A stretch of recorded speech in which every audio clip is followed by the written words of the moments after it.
Thank you for coming on. I'm excited to have you here. And you have a different career path than most, I think, typically have. I retired in the middle of my career. Right. No. And so I'm curious about that because I think a lot of people only think about kind of the typical career paths they hear about. Yeah. And I'm really curious to hear more about your career path and what that was and how it started and what led you down it. Yeah. Well, I've worked in broadcast and basically in the broadcast and media industries forever. Yeah. And, I think it's one of those industries where, and sorry, everybody, don't quit school tomorrow, but I think it's one of those industries where the degree isn't as important. I mean, definitely get through high school, everyone, but where if you have some of those skills that you can get into broadcasting, you can get into the film industry. If you're one of those people who was fiddling around and making movies or making podcasts or whatever, well, since you were like 12 years old, and that was basically me. So I started working in broadcasting when I was 15. I had to get my dad to drive me to work so I could run a TV station on the weekends and evenings, but I couldn't drive a car. So it's a little weird. Where were you running a TV station at? So when I say running a TV station, I had a job as what's called a master control operator. Doesn't that sound official? And started doing that when I was in high school in a little city called Medicine Hat, Alberta. So I was fortunate. I lived somewhere where there was a smaller television station, but it was still the real deal. It was one of the oldest television stations in Western Canada, and Chat TV, shout out. The city was Medicine Hat, and TV stations start with a C in Canada, so put a C in front of hat, and you get Chat. And that's where I started off at, and so that, whether for better or worse, but I literally started working full time the day after I graduated. It was a Friday night, stayed up too late at my grad party, came in and ran the Flintstones the next morning, and it was, and then I was working, but I always loved television and broadcasting. I grew up in a home where the TV was always on. I've had a love-hate relationship actually with it, because my mom loved it. She was always watching something on television. Yeah. And so I became very curious when I was like even 4 or 5 years old, wondering, I remember one day back then, believe it or not, they used to keep people entertained for a half hour with bingo. There would be a guy that would come on and they would have a bingo game, and people at home would get their bingo cards from grocery stores where you'd buy a bingo card, and then you sit at home and the guy would pull out the bingo numbers, and then you'd phone in if you got a bingo. And this was very popular. Lots of television stations had a half-hour bingo show. And so I remember my mother watching this, and I remember thinking, okay, so this guy's in a room somewhere, and there's cameras. Gosh, I want to figure out how this works. And I was like 5 years old, so I was hooked. Yeah, I was surprised when I found out that bowling for a long time was the number one most watched sport. Yes. My grandmother used to love watching bowling on television. I don't even know if they... Yeah, I guess they don't really do bowling anymore. Yeah. I feel like there's so many other sports that have kind of swept in. But yeah, my family, they were big into bowling. My parents both bowled, and so did my grandmother, and they used to watch bowling on television. I was I became a member of the Church of Jesus Christ of the Latter-day Saints at 20 years old. I always have to think about that. Was it 20 or 21? 20. And so when I was younger, my parents were Anglican in Canada, Episcopalian in the United States, you would call it. Yeah. So we were Anglicans, and it was quite common. Your children, your baby, had godparents, and so my godparents were a lovely couple named Harry and Rita Royal, and they owned the Rose Bowl, which was a bowling alley in Vancouver, British Columbia, just down the street from us. And so my parents loved bowling, and so watching bowling on TV was went down that rabbit hole, didn't we? No. And that's probably why I enjoyed the Flintstones all my life, because there's bowling in the Flintstones. Yeah. Uplifts is just a classic. Yeah, that's really good.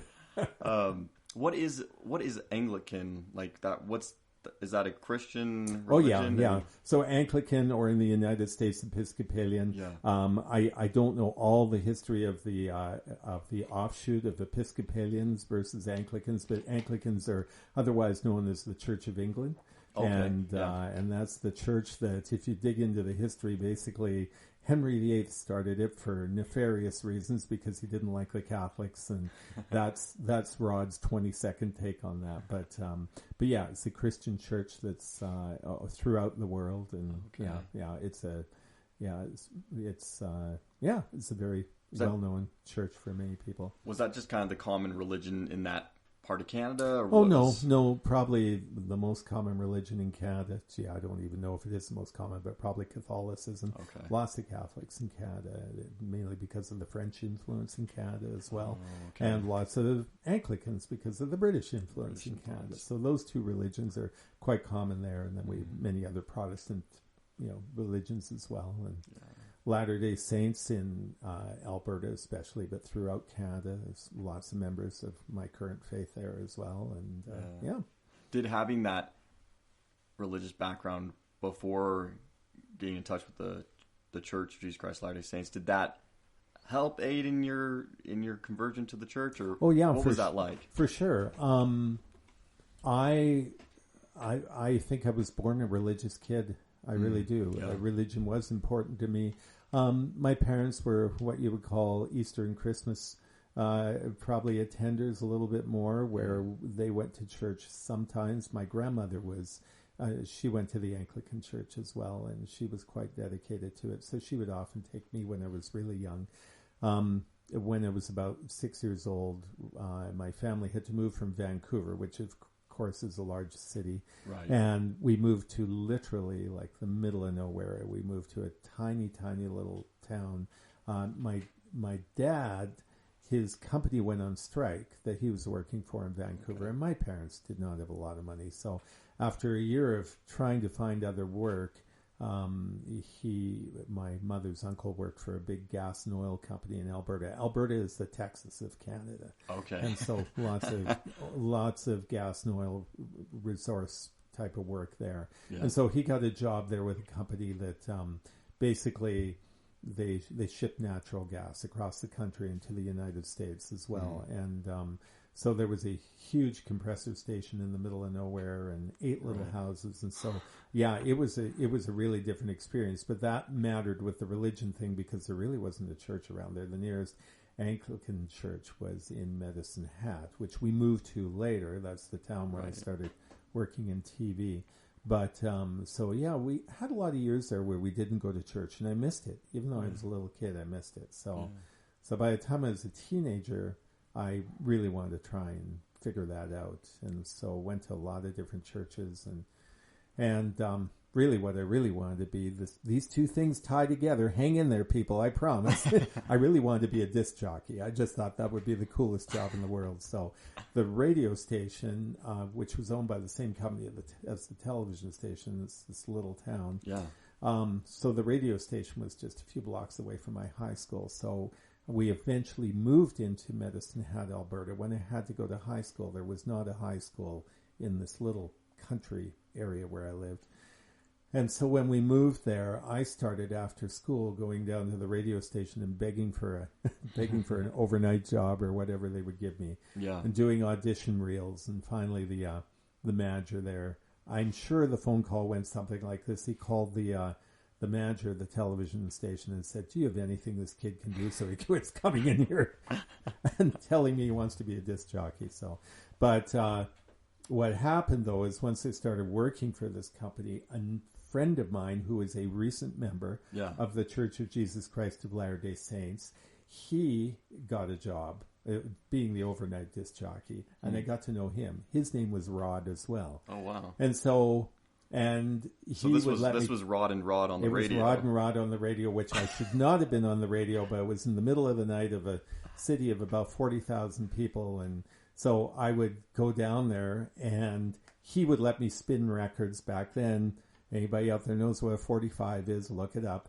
But, he would let me spin records and do, this is, and that was, and it's 14 degrees, and blah, blah, blah. Sorry, Celsius. That's a pretty nice night if it's 14 Celsius. Yeah. And anyway, so I was doing that, and during the music, he would sit there and talk to me about this new church that he had just joined, which is, of course, the LDS Church. And so that's, I became quite acquainted with it, thanks to Rod, and me wanting to be a disc jockey, which has not happened yet.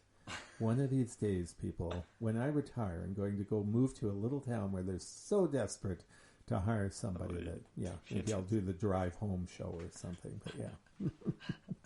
That's a pretty cool story, though. So that's how the religion and the broadcasting all came together, and led you to where you are. Yeah. So did he?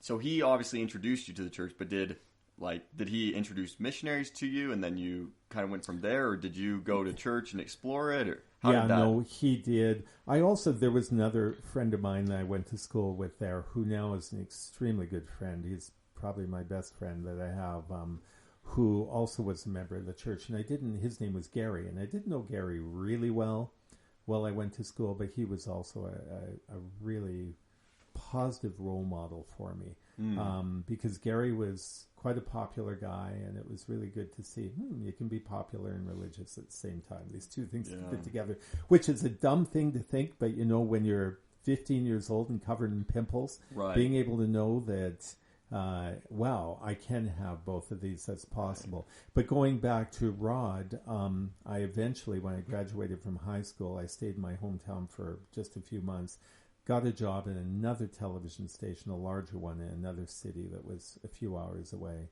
And as the Lord would have it, it's not luck, Rod's girlfriend was living in that city. So when I moved there, he would come and stay at my apartment. Oh, okay. And he would just conveniently bring his friends, as he used to call them, over, which were these two guys in suits with name tags. And I'm thinking, these are weird friends.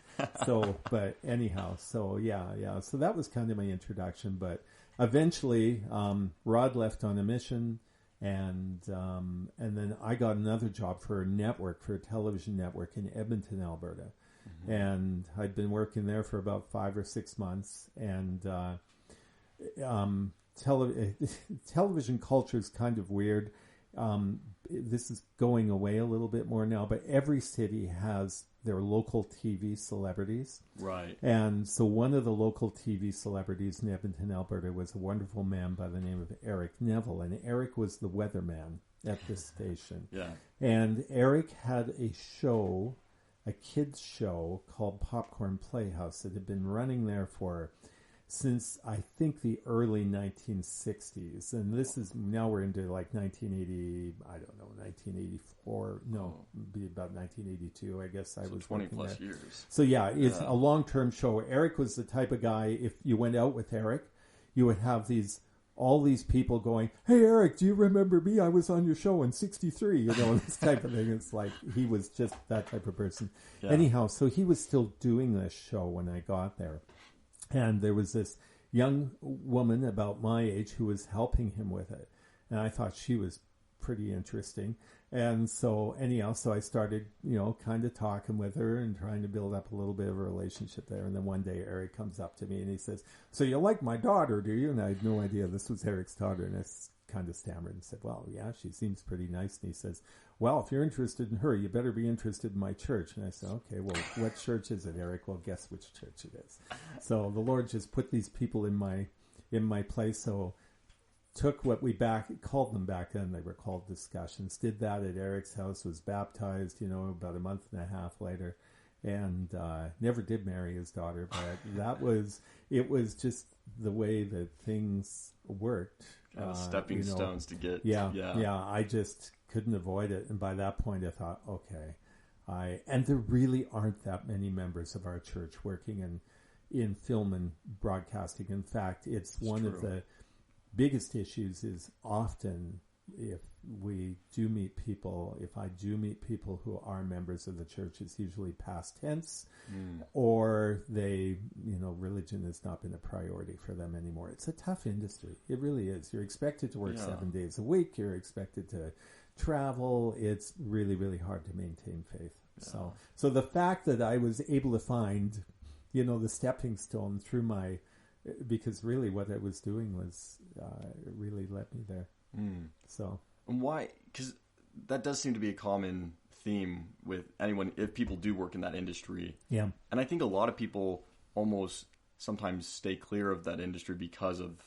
Well, yeah. And parents will say, no, please don't do that. Right. Be an accountant. Be a doctor. Be anything. Don't get into film and television and yeah.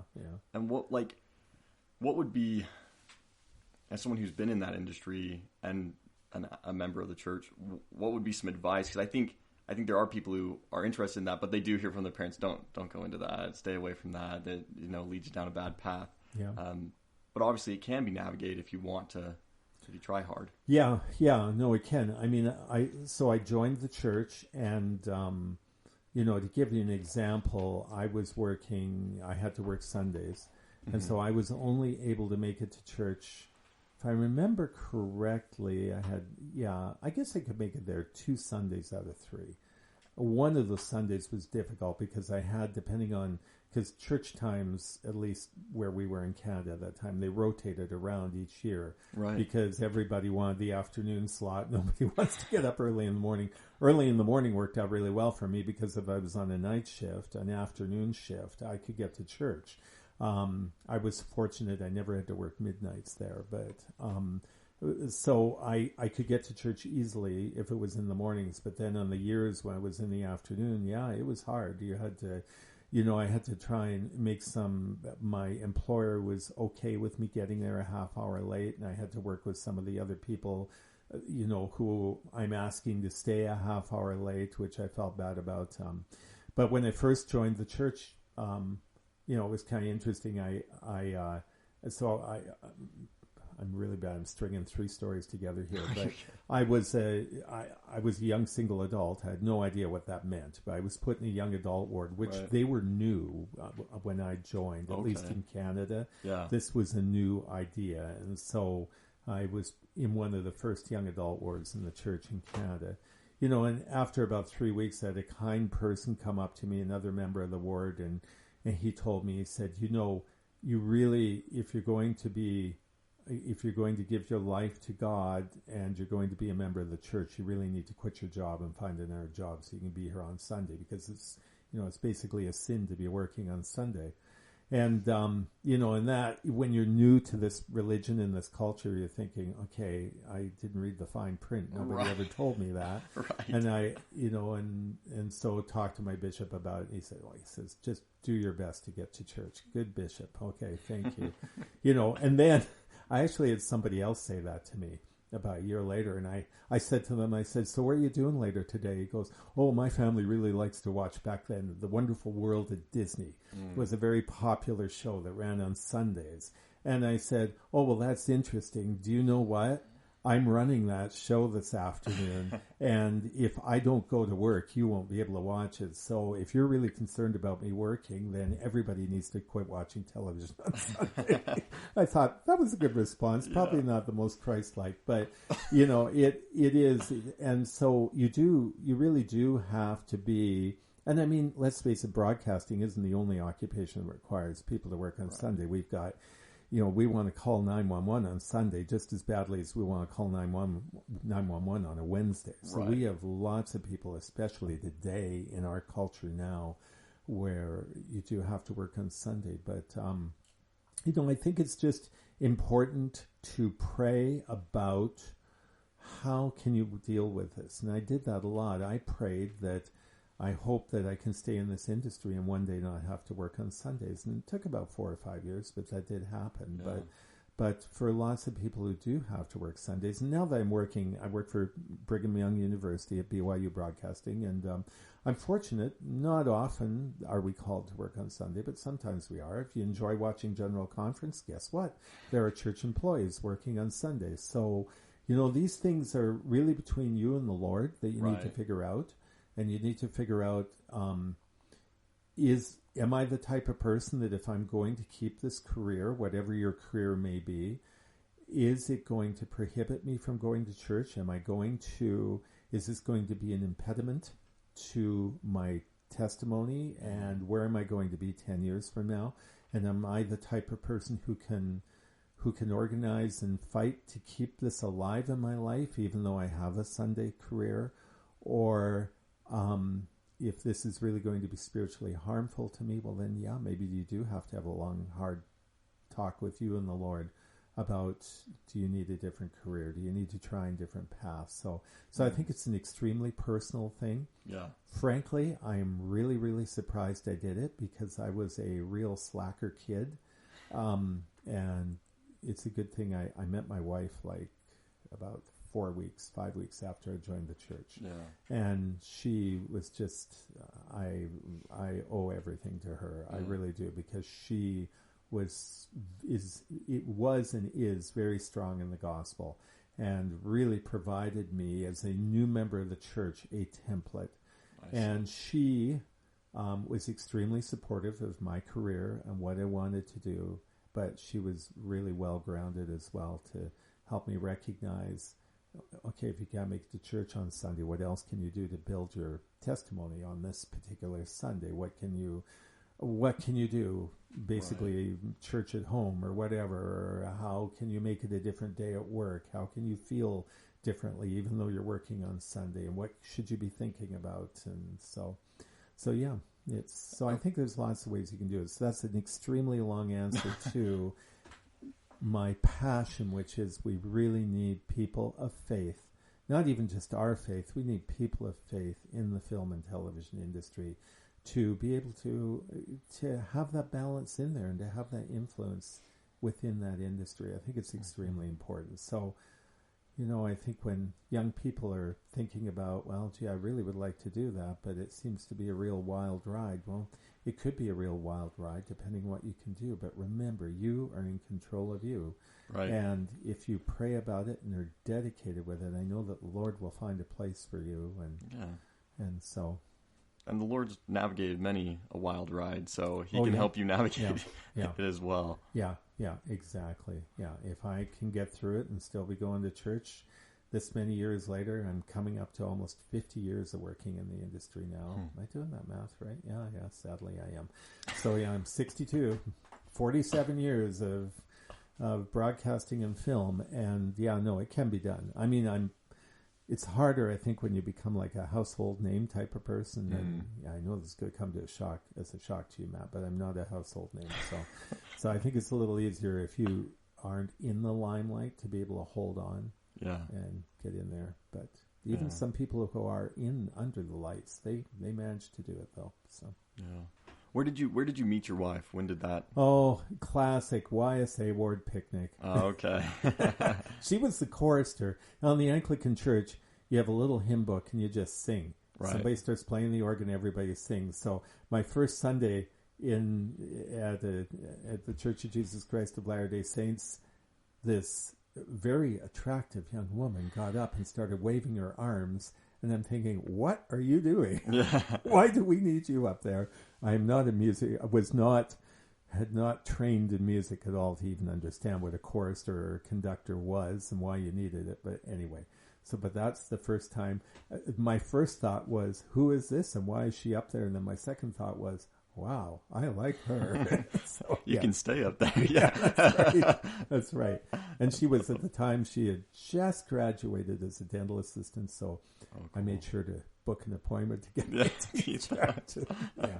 How sad is that? Yes. Oh, that's awesome. That's awesome. What over the years you've been in this industry, has it changed a lot? Has it stayed fairly similar? I mean, have there been some things that changed, some things that have stayed the same, or is it pretty different? Everything has changed in that industry. It is, and we are at the precipice of another huge change in the entertainment industry. Really? We really are. COVID has just accelerated what was going to happen sooner or later. But yeah, it's just really... What is that really, big change? really changed. Well, right now, as we record this, most of Hollywood is on strike. You know, the Screen Actors Guild is on strike, and SAG and the writers are on strike as well, which are, you know, two key components of what you need to make a film or a television show. The technical people aren't at this moment on strike. But no, there's just a lot happening right now. There's a lot of concern over. Does that have a lot to do with the AI and? Well, I was going to say AI. AI is kind of the cherry on the top of everything people are worried about right now. But you know, they're still trying to fight out, you know, streaming rights and that type of thing. I mean, streaming rights streaming isn't new. I mean, you know, Netflix, 2008, 2009 started this, and so there have been union squabbles over screenings or over streaming already, but it's really hitting a real breaking point now about how streaming revenues are going to be shared, what we call back-end payments and that type of thing on when you know, and most key people in productions, directors, producers, talent, they want to be in on what's called the back end, where if your show is still running in reruns 10 years from now, you're still getting a check. Right. And that has been something that's been difficult to negotiate with the streaming companies, who are extremely reluctant to share their numbers, to be able to know, you know, exactly how many times was a specific episode or something viewed, and so being able to calculate payments and all that. So that is one big thing, and I'm really simplifying it. It's actually it's very complicated, some of the negotiations are going through. But then AI, which has just come upon us really so quickly. Right. You know, it's just been mind-boggling how quickly this technology is just all of a sudden picked up. And you know, and I think right now, there used to be an old joke: put 10 monkeys in a room with 10 typewriters. That's how old that joke is, if you know what a typewriter is.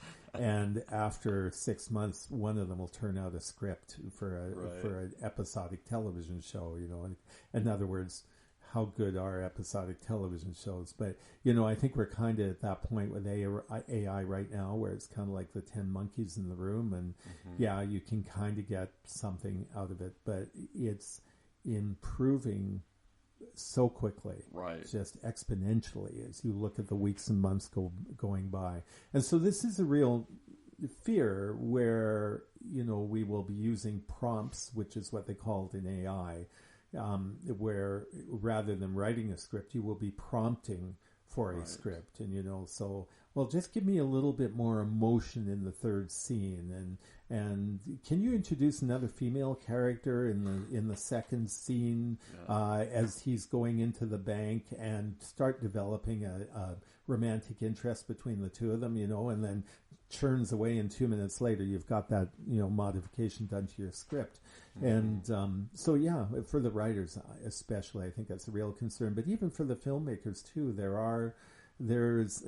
There's a guy, I wish I could remember his name, I bumped into on the internet about a month ago, who he is doing an AI filmmaking class, and he feels the future of AI isn't going to be, you aren't even going to need cameras anymore. You're just going to need to be able to be really good at prompting. Right. And prompting will be the new paintbrush. It'll be the new keyboard. It'll be, you know, and who knows? Right. I mean, we're living in a day where I remember when I listened to my first CD and I just wanted to go home and throw away all my vinyl because I was so tired of ticks and pops, you know, and all the noise that comes on the vinyl record. Now we've got a resurgence of, you know, a lot of old school things. We've got directors who want to shoot on film again, and Kodak has had to open up film processing plants that were shut down, you know, when digital cinema came around. So I think we're going to go through a screaming AI period, but then just like we're shopping for organic tomatoes, I think we'll be shopping for organic movies and television shows in probably about 8 to 10 years, once we're sick and tired and we start seeing patterns in the AI, and we're going to be going, I can tell this is an AI written TV series, and I don't want to watch it anymore. And so I think it's going to be a balance. But right now, it's scary stuff. It really is for artists. Whoever thought computers could replace creative people?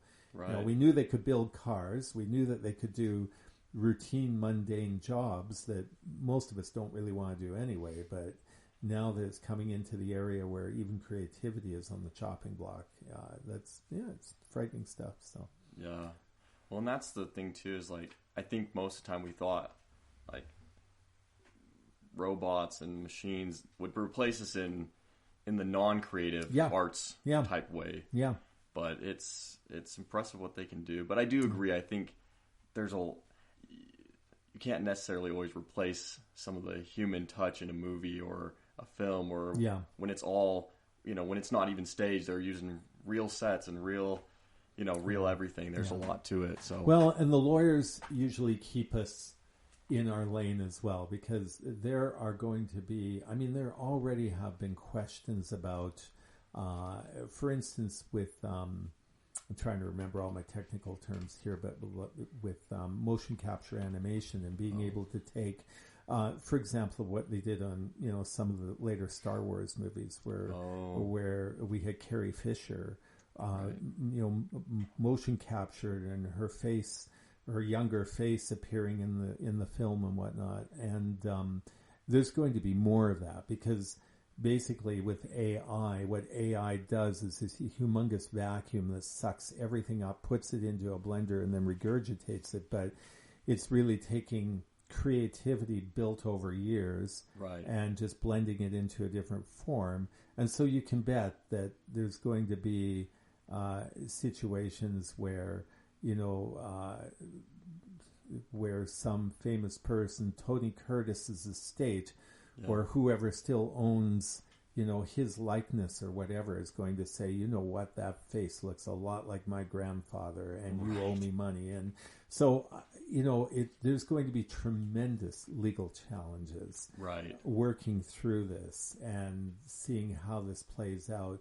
I suspect what will happen is people, especially after they die, the estate holders of famous faces may have opportunities to license those faces, but do they have the rights to license those faces? Like, it's incredible what this will open up. And so it's going to be an interesting time. It really is, but it's going to hurt a lot of people financially.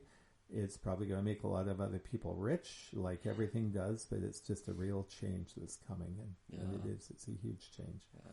I feel like there will probably be a point where people, if things like you're saying with lawyers and things like that start coming up with, hey, that looks a lot like so-and-so, I deserve this. I think there will be a return to, well, we want fresh ideas. We want new ideas.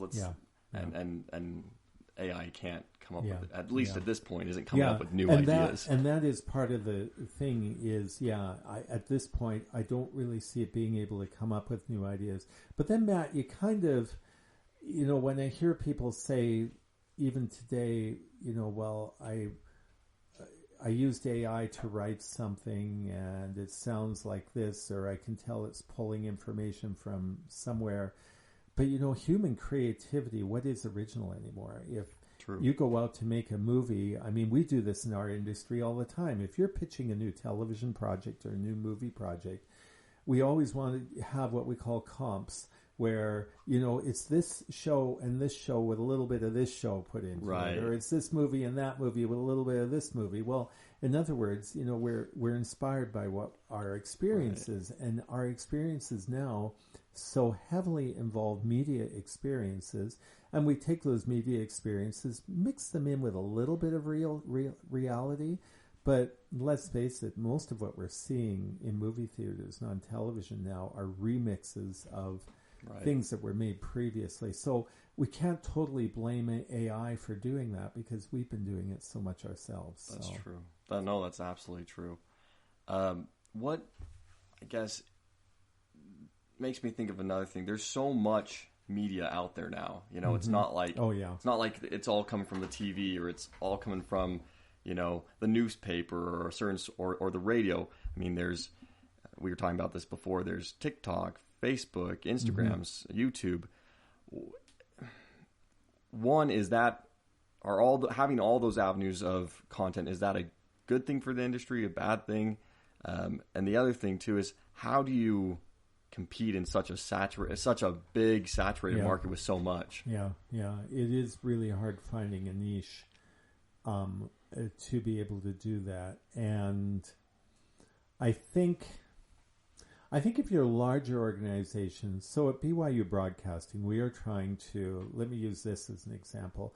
We are trying to create television, if you will. It's becoming an antiquated term, but let's still call it television. We're trying to create television that has a sincere element of faith in it, where we have people in what we call unscripted shows, or what's referred to as reality television, or characters in scripted shows where faith is a natural part of who they are. And we feel that that's a niche that needs to be explored. Absolutely. And isn't being explored currently in media. So for a larger organization like what we are, I mean, on the scale of Netflix and Disney Plus and HBO, we're a teeny little player, but we do have a wonderful opportunity to explore that niche where other people aren't really exploring it as much right now. Sure. So as a larger organization, you can kind of find that niche. As an individual, if you're a creator and you're dying to start a YouTube channel, it's very, very difficult. But I think as I look at the media landscape today and how you have larger organizations, the Netflixes, HBOs, Disney Pluses, BYU TV, we're in there in the mix, where they are, when you come to watch material from Disney Plus, you're not expecting the same thing as when you go to YouTube. Unless, of course, I mean, some people go to YouTube looking for, I don't want to pay for a Disney Plus subscription, so I want to see if I can find an episode of whatever on here. Maybe a bootlegged one, maybe one that Disney's just put up there for promotion purposes or whatever. But usually if you come to YouTube and, you find, like, let's say Mr. Beast, who right now is ruling the YouTube universe. Right. You're expecting something different, though, from Mr. Beast than what you're expecting from Disney Plus. Right. And if Disney Plus tried to do a Mr. Beast, it would be really hard for it to come off sincere. Right. And I know it's a weird word to use, but I think it really is where people are getting much more, what's the word?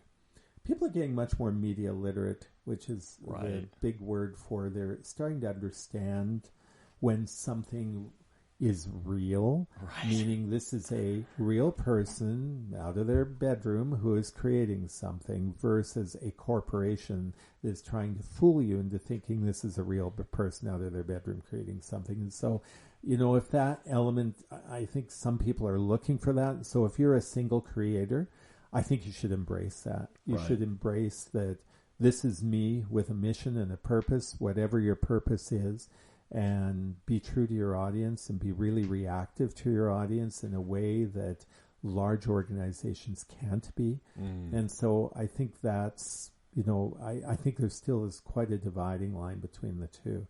But I mean, it's very tempting for large, I mean, obviously at BYU Broadcasting, we're not in this to make money. We're in this to, what I say, change hearts and minds and to help people come together and build bridges in our communities and inspire people to want to do better things.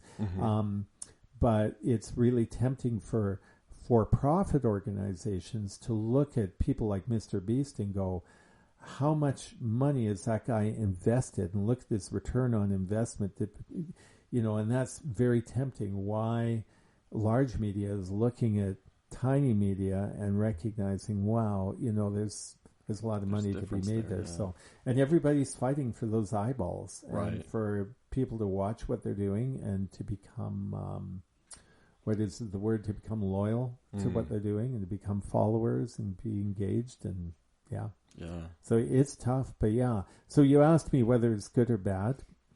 I think it's harder to monetize because, let's face it, if Mr. Beast or many of these other YouTube stars didn't have the followings that they did, they wouldn't be making money, and most of them would have given up after a year or so.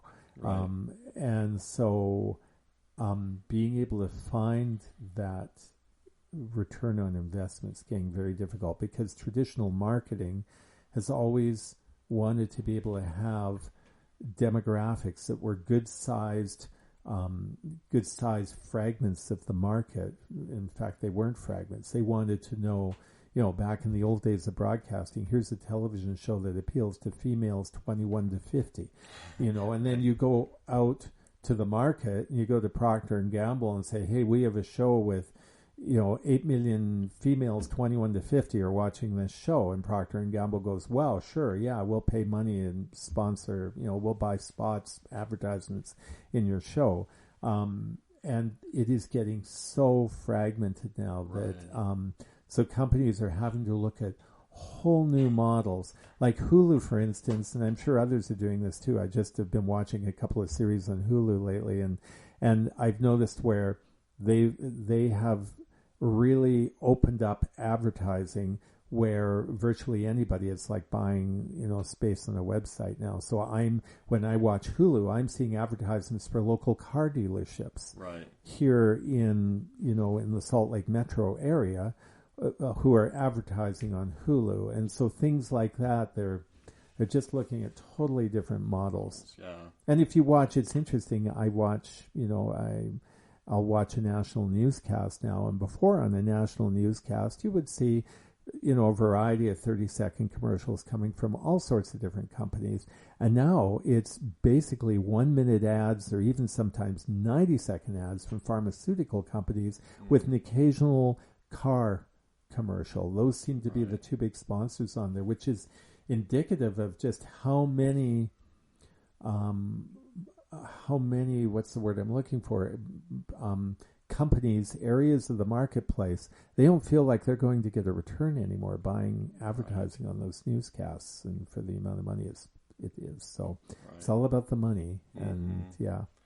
Well, and I thought I think it's interesting you brought up almost the genuineness of the individual putting out the media, and if people can see that genuineness and that, is it real or is it fake? Is what I'm getting something worth my time, and being more picky about that. Yes.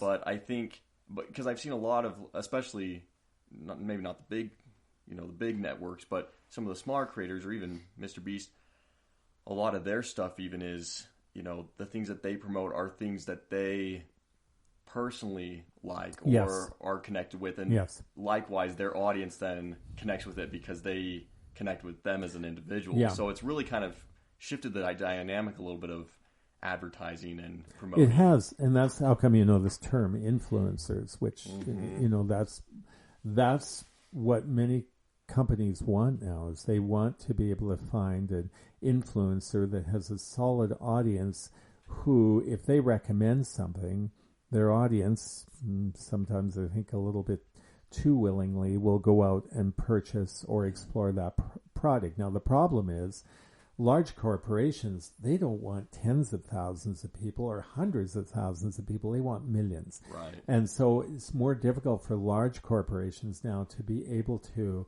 figure out where their audiences are, where they're so fragmented, which has opened up, a whole other area for new advertising agencies that specialize in gathering up influencers that are females between 18 to 50 years old or whatever, and so they can deliver them as a package. And so it's always changing. I mean, I think as long as we have a free and open media, this is just going to be an ongoing change. And so I do think, though, the BYU TV network has a good avenue, though, because I think there is a lot more media out there that's because I think people are growing tired of certain types of media or messages that are common nowadays, and it's they're looking for more media that's uplifting and wholesome and inspiring, and Yeah, and still entertaining too, because entertaining is really important. We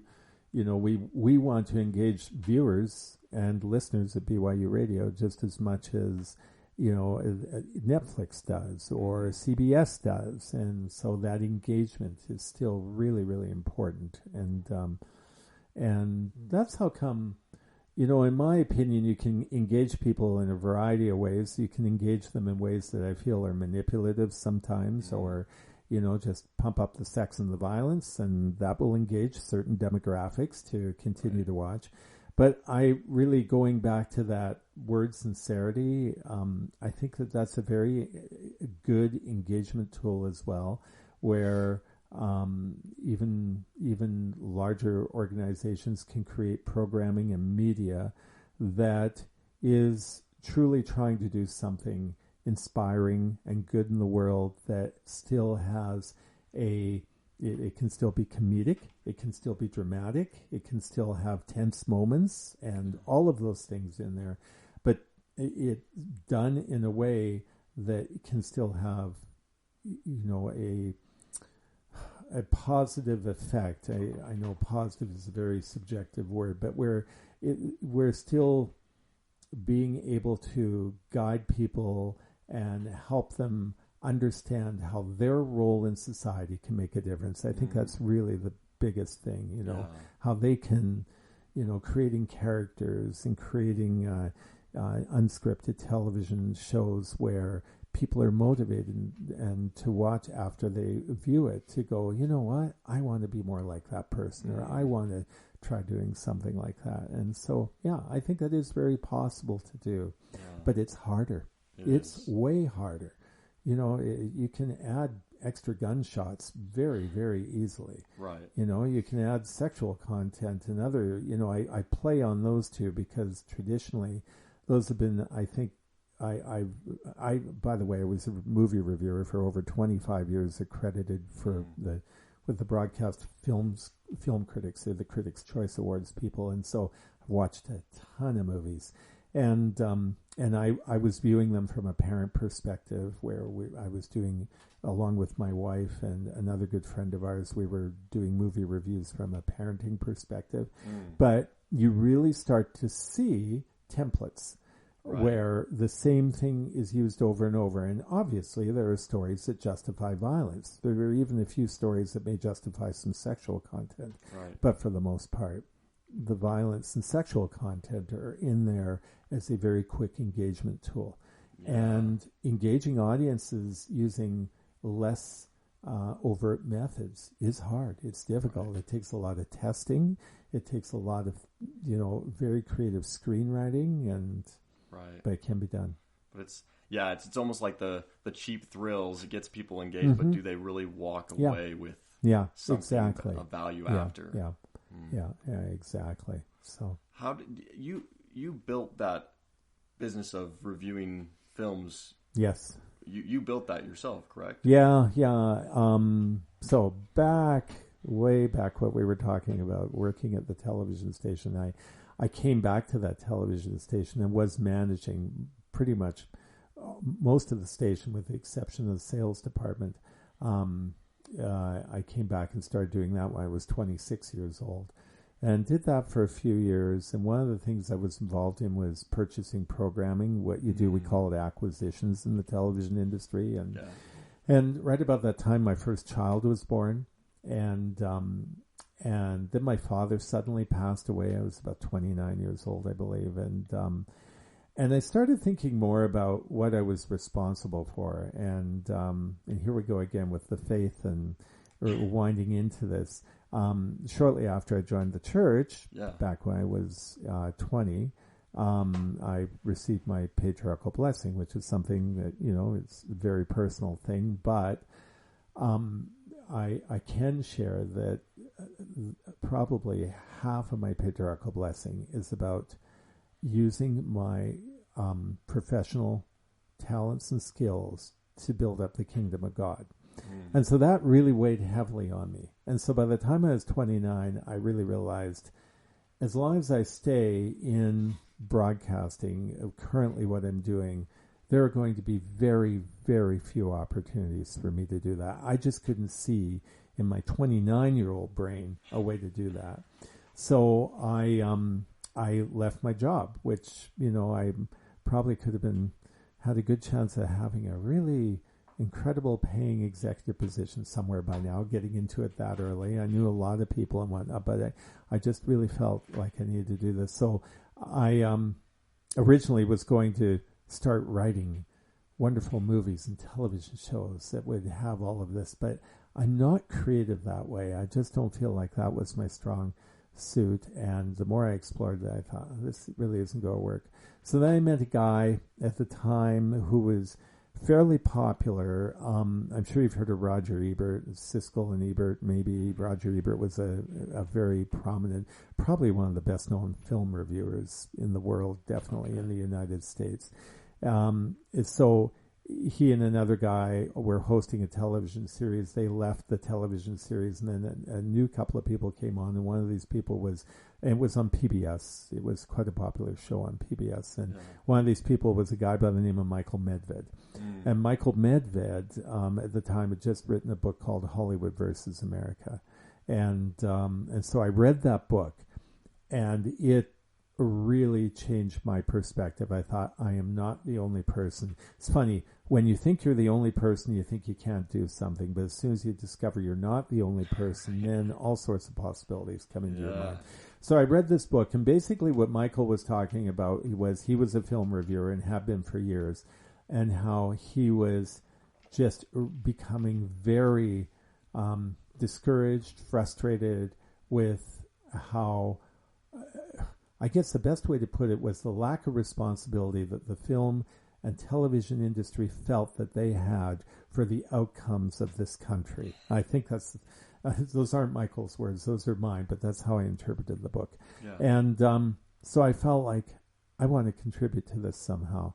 So I actually phoned Michael up somehow. I found his phone number back in the days before the internet and phoned him up, and he answered the phone, and he talked to me. And then I went and met him in Los Angeles. Very, very nice man. But that discussion really inspired me. And then he was in Banff, Alberta for a workshop as well. And I went and met him there as well and chatted with him some more.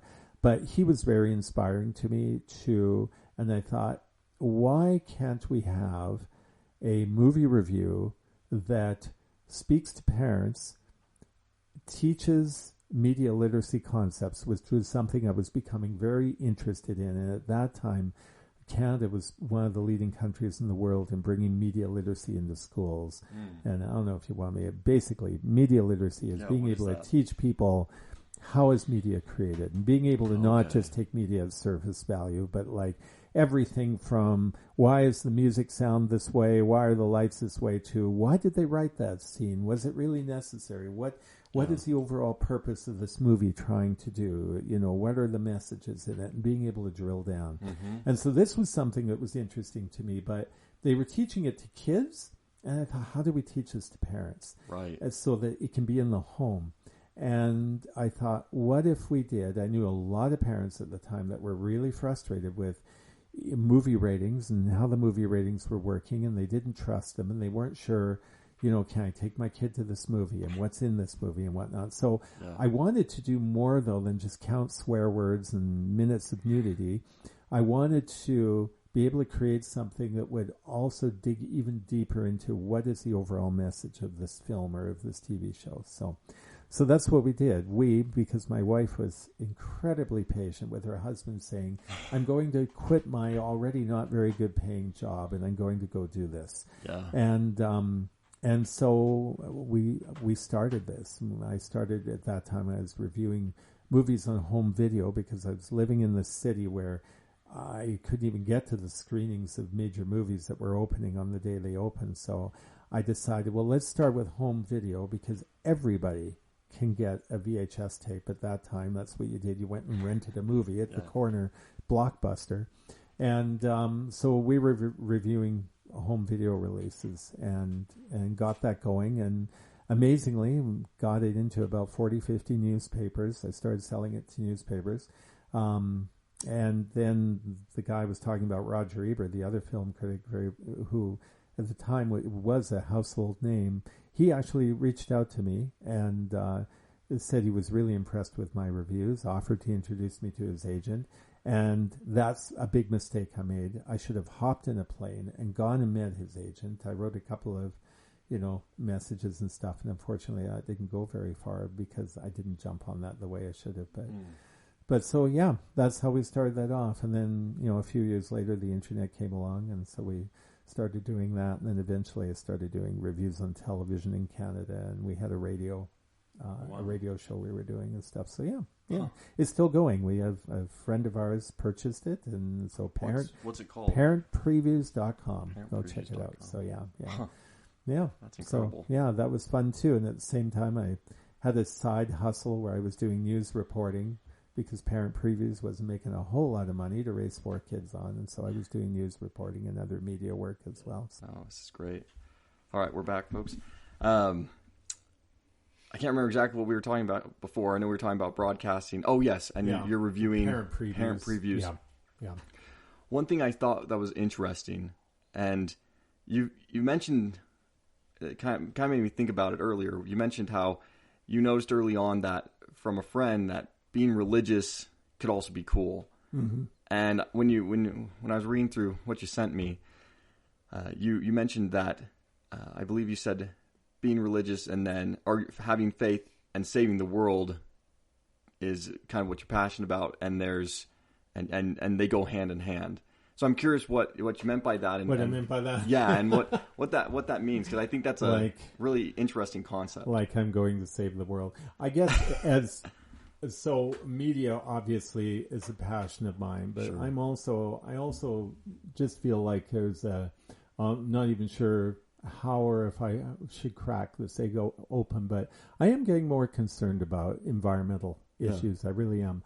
I'm feeling like we are really reaching a point on this planet where if we don't start taking responsibility as individuals, that it is really going to bring huge challenges to us. Yeah. And some of us are fortunate enough to be living in places like Utah where we think, well, it's always hot in Utah. What's the big deal? In fact, this summer is cooler than last summer was. And and I mean, the ocean's not going to flood Utah and everything else. Or, even where I came from in Alberta, it would, it had some of those feelings as well, although now we're starting to get more fires there. But there are definitely changes happening. Right. And we live in a world where we have this need right now to politicize everything.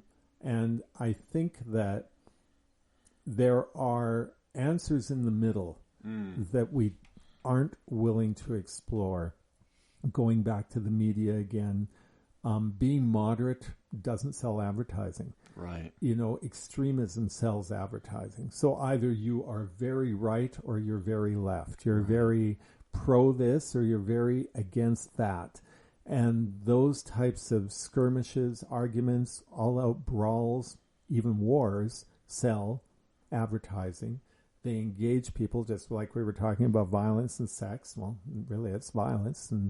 And a lot of us are engaged by a conflict. There's a train wreck coming, and we can't keep our eyes off of it. And I think that we really need to start, if we don't start looking for answers in the middle, where I think a lot of the answers are, whether it's environmental issues, political issues, I just feel strongly that we right now are on the precipice of really needing to make some very hard decisions and changes in our lives. Right. So, when I look at environmental issues, I'm a nerd. And so some of the, when I say I'm a nerd, you got to understand, like when I was 16 and 14, like, okay, do you remember back that little country town I was living in? Yeah. I was gathering parts to build a computer before. It was when computers were humongous machines, but I found this book where you could build a computer with some relays and a telephone dial. And so this was the type of kid I was. Okay, so I've just always been into electronics. And so part of the environmental thing and the move towards efficiency and whatnot involves a lot of technology applications that I'm really interested in. So that's part of what engages me. But I also feel like the Lord has given us this knowledge to be able to help us to survive, literally. And I feel like there are great opportunities that sometimes where we are so busy arguing back and forth on two extremes. Like, in other words, right now we're going through, let's use the environment as an example, just because that's one I've been reading a lot about. Sure. Where, okay, we want to electrify everything and we need to get rid of all fossil fuels ASAP. And on the other hand, are people that are saying this is totally overblown. We still need fossil fuels. They have, and many of them probably have great investments in fossil fuels. And let's face it, I come from an area of the world where my family lived off fossil fuels. He worked in the industry, and I have many, many friends there who do. And the province of Alberta is one of the richest provinces in Canada.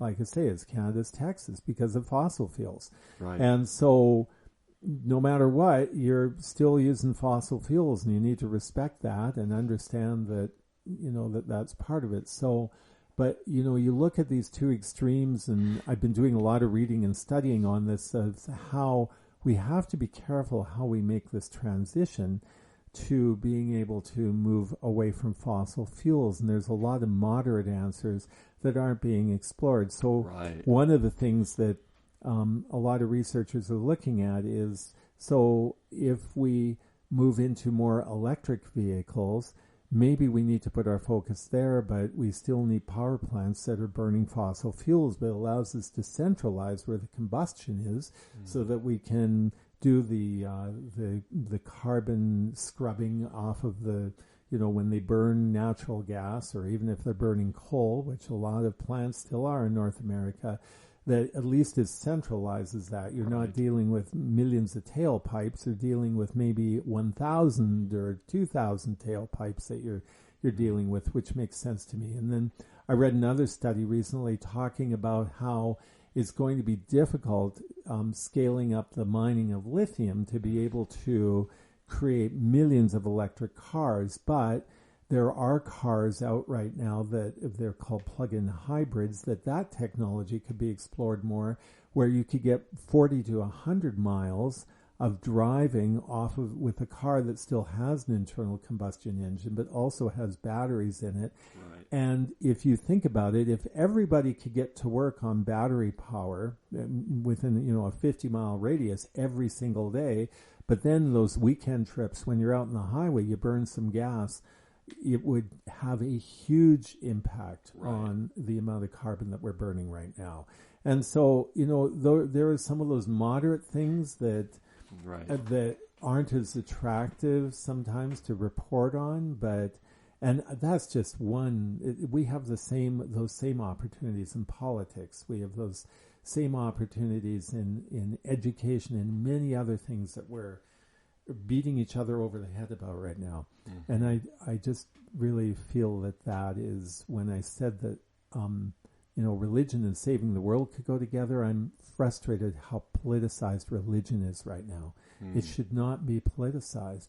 Saving the world should not be politicized. This involves all of us. Right. And somehow we've got to figure that out. We've got to be willing to stick our heads into different spaces with our neighbors and be able to look for where is the middle ground, because probably the best solutions are in that middle ground. Yeah. So that's a very long answer to that little statement that I put on your forum.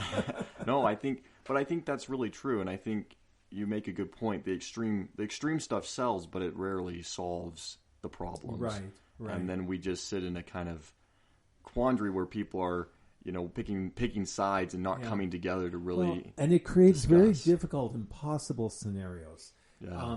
And when I say impossible, I mean especially in the time frames that we're looking at. Like in 2030, when we wake up on January 1st, 2030, is every car on the road going to be electric? No, It won't be. There will still be people, and some of those people I am concerned we'll be hard-nosed, very defensive, and I'm not giving up my gas-burning vehicle for love nor money because it has been so politicized. Right. When there may be room there that you could still have your gas-burning vehicle for those weekend trips, but when you're going back and forth to the office 200 times a year, it could run on batteries. They throw out all the benefits and good because it's become a statement of who they, an identity of who they are. And that's what we need to be exactly, Matt. I think you pinned it even better than I did, because it really, when we start turning things into, it becomes a prideful thing that we're just hanging on to just because I'm not giving in to that guy or into that idea or that philosophy. That's where we run into danger, because we're likely to make bad decisions.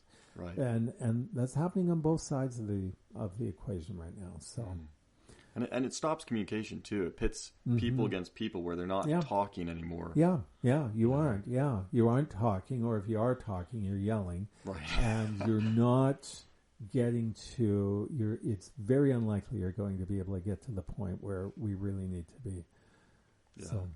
So what do you, and this is kind of a broad question. I'm not sure there's necessarily a perfect answer even, but what can we, in your mind, what can we do to start bridging that gap? Because I do think the extremes are only picking up, and we're seeing more and more of it, and more and more of it in daily life, but also in just media and everything. And so how do we bring that back together? I think we really need to start building relationships with each other again. And I don't think that social networking was ever supposed to. I'm not totally against social networking. Let me start with that. I think that social networking, I use it to keep in touch with my kids all over the place. Right. And keep in touch with friends and that type of thing. I think it has some great benefits that could be there. But it should not have replaced human-to-human relationships the way it has. And this is not my thought, but many years ago when social networking was really getting going and everything else, I heard somebody say, this is one more way where us as humans now are able to check the selectivity box of, oh, okay, so I'm a Democrat, so I want to have Democrat friends. I want to have friends who like sports. I want to have friends, check. And then you can curate your friends in an artificial way. I remember even back in the 1990s reading a sociology study about the effects of after-school sports, because that really started picking up in the 1990s, where parents, some people termed it the minivan culture, where parents, you pick your kids up at school, you drive them across the city to go play soccer with a team of other kids who have been picked up right after school from all over the place. Yeah. And so neighborhoods are no longer really neighborhoods. The socializing, it kind of started there, where you were, your kids are only socializing with other kids who play soccer or football or hockey if they're Canadian. And, and those types of things. Whereas, and I know this sounds pretty Pollyannish and everything else, but kids used to meet at the park and play at the park. Right. And so as I'm looking out the window behind you, there's a row of houses there that have all different people probably in them, with different political beliefs, maybe different faiths and different, or no faith at all or whatever. And all of those kids used to get together and grow up together. And there used to be fights and everything else, but usually the fights were over, that's my baseball and not yours, and that type of thing. But now we're moving into this area where we can pick our friends and curate our associations. And even then, we don't even have that many face-to-face friendships anymore. Right. And in COVID, boy, that just pulled that, really made it even more extreme, where now we even have whole, like even at work, we're working at home and we're missing those associations that we have at work now. And there still is a push for remote work and whatnot. And I understand why. Remote work's great. I can work in my pajamas if I want, whatever. Yeah. But we do miss out on that association. And when we are randomly formed into neighborhoods, work colleagues, whatever you want to call it, when that happens at random, we are forced into situations where we've got to figure out, how am I going to have a relationship with this person on the other side of the fence with me? And that requires moderation and being able to think about what your priorities are and what's really important to you. And that's what human relationships are all about. So Absolutely. That's one of my biggest fears, and I think that's affecting us in so many areas. And well, and it's a tough one. And it closes off growth. And I think that's a good point I like how you tied the faith in, because, I mean, why would we all be put on a planet all together if we were all supposed to just isolate and be with certain people? Right. We're obviously here to work it out and figure it out and work through people and different opinions and ideas and hopefully come closer than further away. So, and I really think that there is a way, I know that there is a way that we can all have different perspectives on faith, different perspectives on politics. That should be what strengthens us, not what divides us. Because as we work together, differences can be incredibly beneficial. Right. In the scientific world, people have all sorts of differences and disagreements on how something may work. But then as they work together, suddenly, whoa, there's an answer here none of us saw. And I think that really is... there are a lot of answers that none of us are seeing right now. And that's how we make progress. Yeah. So, I guess answering your question 10 minutes ago with my too long answer is that just go out and meet people, talk to people, take the earbuds out and talk to people that you're commuting with, talk to people that you're shopping, that you're meeting when you go out and buy things. Hopefully you're still buying something in person. I mean, if you're doing everything online. Yeah. But I mean, there's another example of, how much we are cloistering into these little tiny groups in our homes or whatever, and we're not being challenged anymore. Absolutely. In so many of those ways that we used to be in the past, where we just had to figure out a way to make it work with the grumpy guy at work, that's, and both of us were probably the grumpy guy, So. Yeah, no, I think that's a valuable thing that we've lost and need to get back to. So, one last question, then we can wrap it up. But I'm curious, 'cause I think you mentioned in what you sent me, but also as we were talking that you weren't necessarily the A+ student or the most disciplined or focused or anything like that, but you've clearly, had a passion and took initiative and built a lot of amazing things and worked with a lot of people and had a lot of successes in your life. And so what kind of where you wouldn't have necessarily called yourself the most, astute or the most talented, what got you to where you were, and what can others do who maybe feel that way? I don't think that's an uncommon feeling, of feeling like there's nothing special about me. Yeah. How can people who feel that way, still achieve and succeed? Yeah. No, that is a hard question. I think, obviously each of us are as individual as our fingerprints are. We are each unique. But I think that we need to be careful again in this world where we are being preached to frequently, to move into or to find what is unique and special about us, and we all want to be special, and we're seeing this movement towards narcissism like we've never seen before, where it's all about me, and which is something else I think is very harmful, and especially I think that's happening younger and younger now, where you need to be unique. And what is that about? Sorry to sidetrack, but why do you think that is? Because I agree. I think there is a lot of that. Well, my hammer is the media. We always build things with our favorite hammer, right? And so I feel like media messages for years have been talking to young people and telling them that you are special, you are unique. Well, you are special. Ask your parents if you're special, and hopefully you've got a relationship with your parents that you can ask them that. If you don't have a relationship with your parents that you can ask them that, then you just have to trust me. You're special, okay? Mm-hmm. You really are. You are a unique individual. Every individual is a unique individual and has something to contribute to their where they live, right to the whole global in this world. We really do. So I think that this, but we need to be careful with that because special can turn into pride very quickly. And I think that pride is something that can be harmful.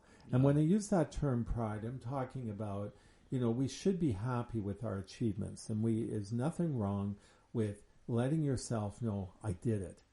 I did it. I got through school. I got through university. I ran, however fast you want to run in however many minutes or whatever. You did it. It's good to recognize that you can do things. But if you start crossing that line into where your whole reason for being is to be able to say, I did this, I did that, then, that gets a little more dangerous. Going back, though, to your original question, I mean, I got to think about this for a minute. When I was the kid in that little town, Western Canada is, especially where I was living, I was surrounded by ranchers and farmers, really good, hardworking people. But to give you an idea what it was like, we moved there when in 1967, there was one telephone for 8 houses in this community. It was a crank telephone. Yeah. I have had experiences actually communicating on a crank television phone where you crank it, you put the thing to your ear.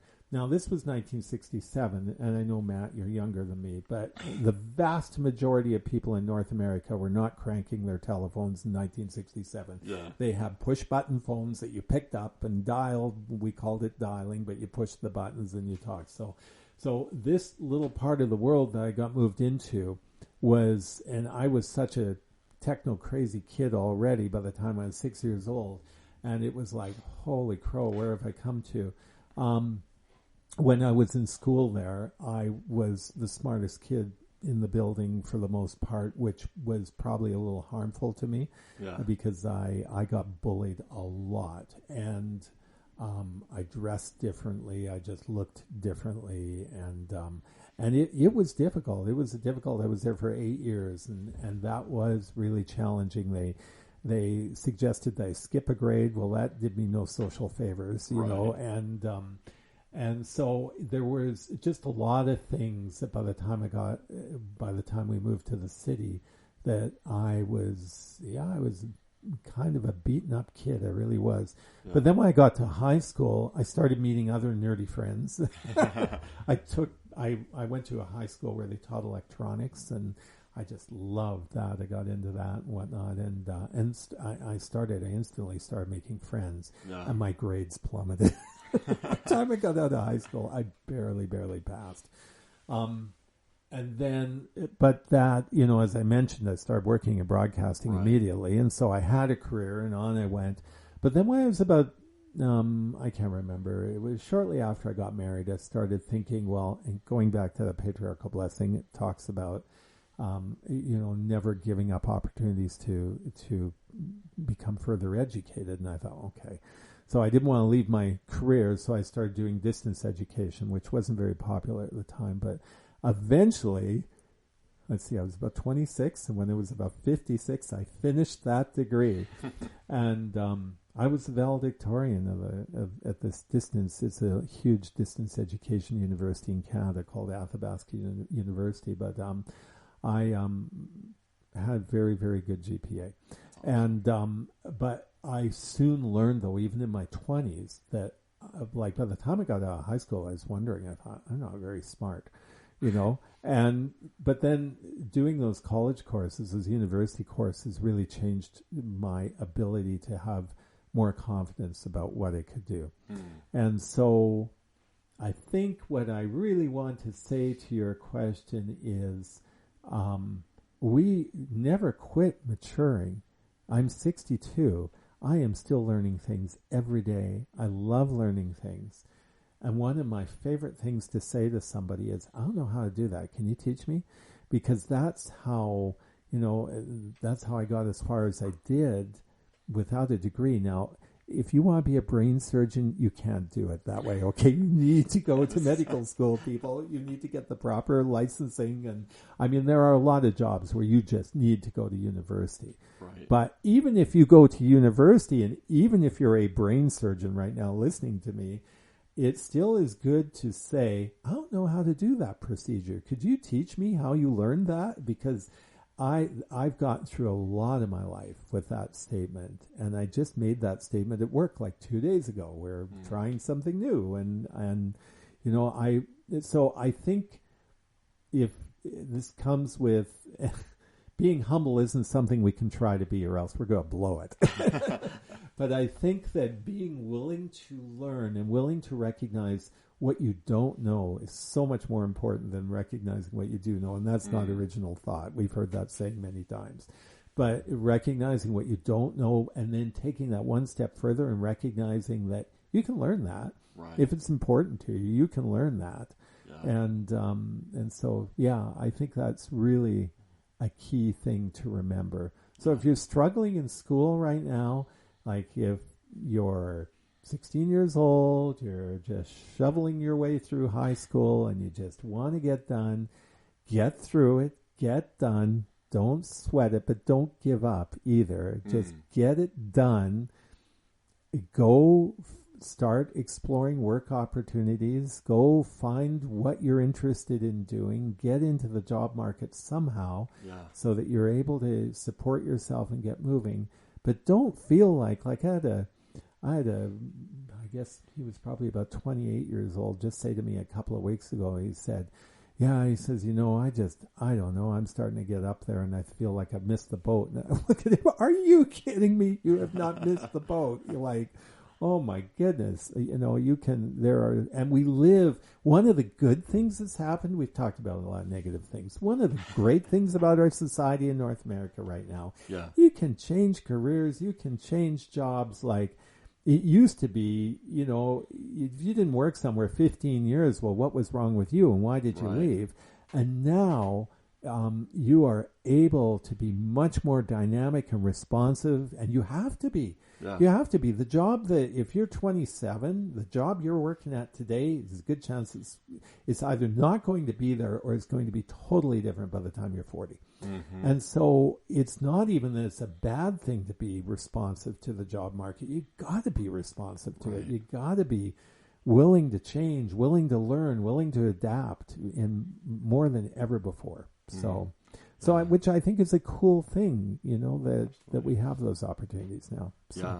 No, the opportunities to learn, grow, and continue education are endless. It's just about being willing to do some of the stinkiest steps that maybe aren't the funnest and go and figure it out, discover it, and do it. When I started working on that website, I was not making enough money. This was Parent Previews. We weren't making enough money that I could hire a professional developer and keep them on all the time.